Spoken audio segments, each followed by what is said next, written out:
Robert Halfon, for the benefit of our readers, our Harlow residents, our Harlow voters, can you explain how you see things at Parliament right now? Well, it's really hard to know what is going to happen. Boris is trying to get Brexit done by the 31st of October. It seems that the arch Remainers are doing everything they can to stop it. And what is really crazy is that not only have they brought in a law to try and stop us leaving on the 31st of October, but they also won't vote for an election. So our last Wednesday night, I voted to have an election. That's the best democratic exercise of all. Let the public decide what should happen. And Labour and the opposition parties voted against it. But you can understand, that they don't trust Boris. And a lot of people feel that's not a trustworthy man. Or sorry, I shouldn't say Boris. The Prime Minister, Boris Johnson, is not a friend of mine. So you can understand that, can't you? Well, not really, because if they don't trust the Prime Minister, you expect the opposition parties not to trust the governing Prime Minister, then have an election. That's the best democratic exercise we can have. Why don't we let the people decide? Why don't we let the people decide whether we should leave on the 31st of October or not? Very simple. And the opposition parties, for the first time in living memory, have actually voted against having an election. I mean, that is crazy. Do you think we need to stop with this language of not only arch Remainers, but surrender bill, yourselves and Harlow Conservatives with white flags? This is inflammatory language, and I'm sure you said to me a couple of years ago you don't want unpleasantness in elections. That is unpleasantness. Well, I've been always very careful about my language. I'm not a confrontational person, and I get on with many Labour people and I respect hugely their values. But what I'm very clear about is, and I have been since 2016, you can look at my voting record. Don't believe me? Anyone can just look at my voting record. Since 2016, since the referendum result, I have done everything possible, in my view, to ensure that we leave the EU. The public voted to leave the EU. Boris got in on a mandate in the party to leave the EU, massive majority in the party and the parliamentary party, on the 31st of October. We have to do that, and people have got to stop. We've got to knock this on the head once for all, because I want to focus on things that really matter to people, like getting a new hospital for Harlow, like more police, which your Harlow newspaper always talks about.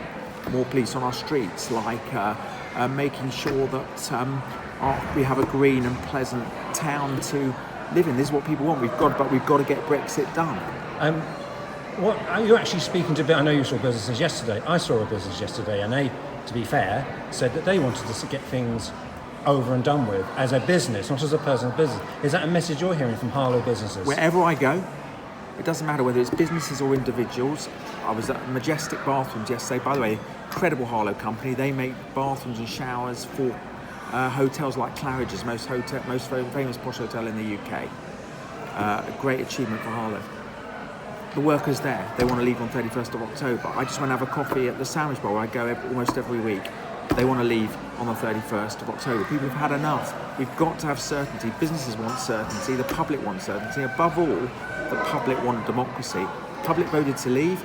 All we've had in the last 3 years is a mishmash, nothing happening, delay after delay after delay. It shouldn't be delayed any longer. How much of that money that may be going into schools and for the police is borrowed money, and how much of it is real money? Well, the government, some of it will be borrowed. Of course, we're still borrowing because of the difficult economic situation that Labour left us in. We're still borrowing hundreds of millions a week to pay off the interest. But the government have put money aside, public money, don't forget it's always the taxpayers' money, to spend on schools, hospitals and policing. Now, if we hadn't done that, you would be the first to be interviewing me, your Harlow, and rightly so, saying, why have you not spending more money on schools and hospitals than the police? Now we're doing that. It's important that it's recognised. And by the way, everybody knows I've challenged the government many times over the past few years. Again, don't believe me, just look at my record in Parliament. Type in Robert Halfon school funding on Google. I campaign time and time again for more money for schools. I'm delighted that we're getting billions and billions of pounds for our schools in Harlow and across the country. I've interviewed many Conservative MPs in Harlow and Milton a few months ago. Nicholas Soames, Churchill's grandson. This is a constituency of Churchill. We've interviewed Nicholas Soames, as I said, down in Old Harlow where the plaque is.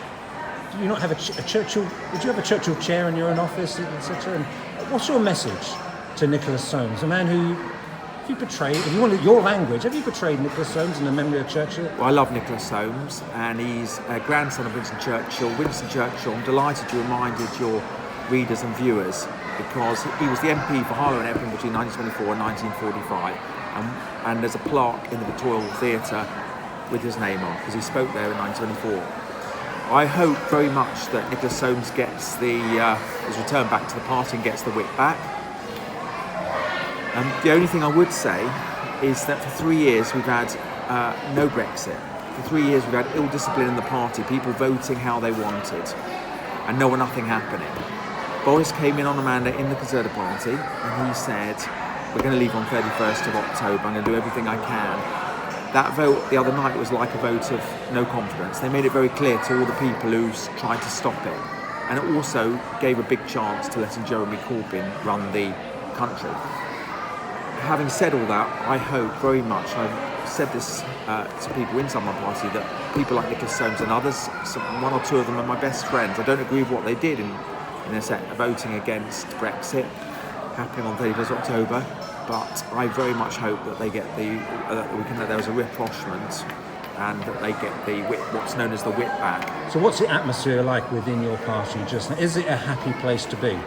Well, Parliament hasn't been a happy place for the last 3 years because everybody's been arguing about Brexit, and we've got to get on to other things. So, of course, it's difficult. But I would say the vast majority of the Conservative Party, I would say 80-90% of the Parliamentary Party, 80-90% of the members. By the way, I would say the vast majority of the country, and certainly in Harlow, without a shadow of a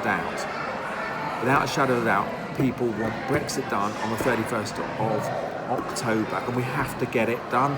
People have waited 3 years now to get a deal.